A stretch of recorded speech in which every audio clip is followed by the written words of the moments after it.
Today we're going to be answering some very interesting questions about the main protagonist of GTA 3, Claude, who's also a minor character in Grand Theft Auto San Andreas. You might not have known that he makes an appearance in that game as well. We're going to be figuring out why he doesn't talk.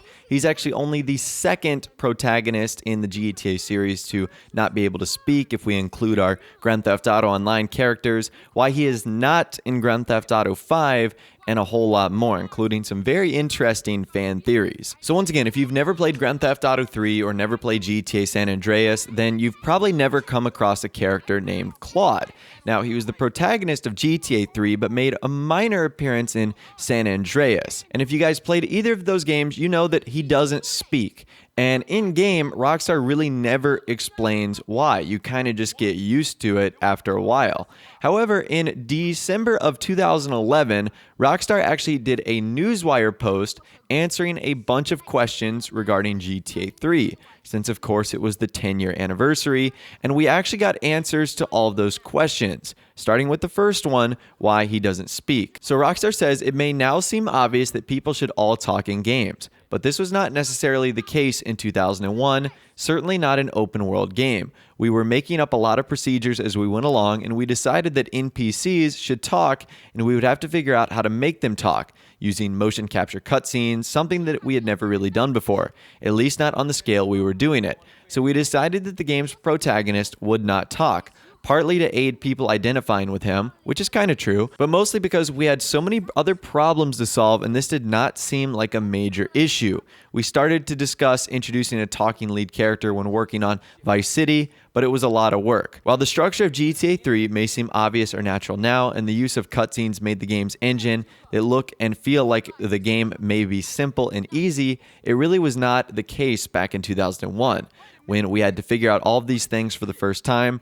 Oh, and in San Andreas, CJ calls Claude a mute because he does not talk, and CJ finds this unnerving. So that is a pretty straightforward but also very detailed answer from Rockstar, and to me that makes sense. I mean, technology has improved, I would say 20-fold over the last 17 or 18 years, and when Rockstar were developing this game to be released in 2001, number one, the technology wasn't there. Number two, Rockstar probably didn't have the experience or staff in order to do something like that. And then number three, I feel like they just kind of went along with it because they clearly had plans to make talking lead characters in the future, as they discussed with Tommy Vercetti and Vice City.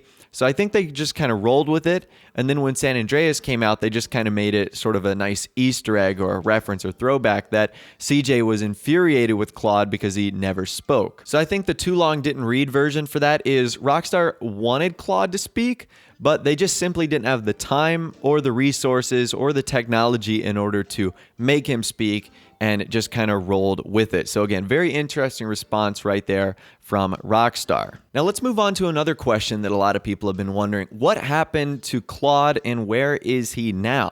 Well, thankfully, Rockstar also answered that question. So they were asked, what became of Claude's fate? Is he dead in the GTA 3 canon, or is he alive? And Rockstar says he certainly isn't dead, but what else became of him, we don't know. So Rockstar giving a very mysterious response here, kind of leaving it up to us to figure out what happened. The only thing they're confirming is that he isn't dead. We really don't know what else he could be doing. So knowing the nature of Claude, he's likely doing something dangerous, something very risky. But you guys can put your fan theories to the test right there, which we actually will at the end of this video too. But that leads us to another question as well. Why isn't Claude in GTA 5? You know, why haven't we seen him in 2013?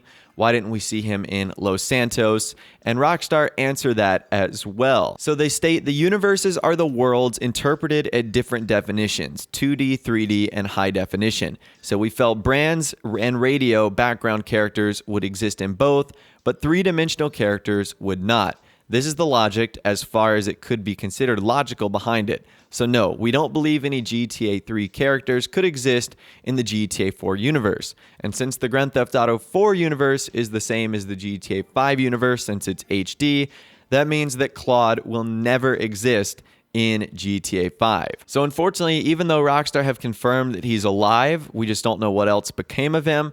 They completely confirmed as well that he's not going to be in GTA 5 or won't be in any other future games because all the ones going forward are, at least at a minimum, going to be in the HD universe. So now let's take a look at a very interesting fan theory. This is actually so strange. It's Michael's two identities. So some people believe that Claude is actually Michael DeSanta.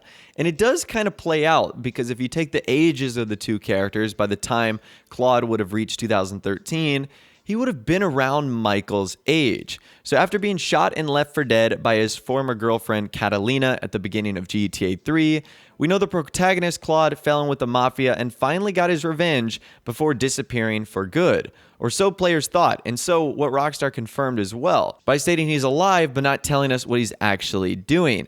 So one theory is that Claude is actually Michael DeSanta. And after the events of GTA 3, Claude leaves Liberty City and gets mixed up with the psychotic criminal Franklin. And after a number of years working together, Claude wants out and makes a deal with the FIB, who places him in witness protection and relocates him to Los Santos, where he takes the name Michael DeSanta, marries a gold digger with a couple kids, and does his best to live a normal life. Now, this sounds pretty far-fetched, but Claude and Michael do look pretty similar. I mentioned the fact that if we got to 2013, Claude would, kind of be around the same age. And Michael has a number of scars on his chest that could be bullet wounds from when Claude was shot in GTA 3. And another thing that could back up this theory is Rockstar's description of Claude itself. So from that same Newswire post, they describe him as a bank robber with a noisy and psychotic girlfriend. More than that, it's hard to say. Definitely a drifter, probably from the West Coast, new to Liberty City.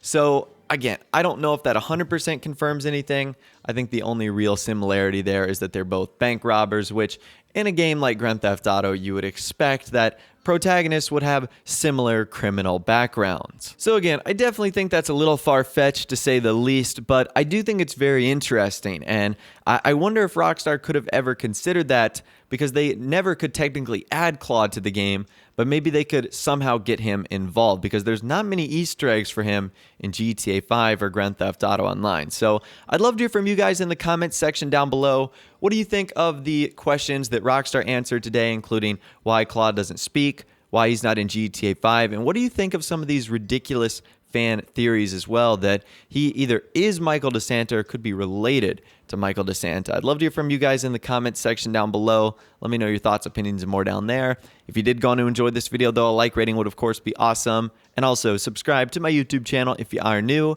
you like daily GTA 5 videos like this. With all the way, guys, like I said, thanks so much for watching. Take care, and I'll see you guys in the next video.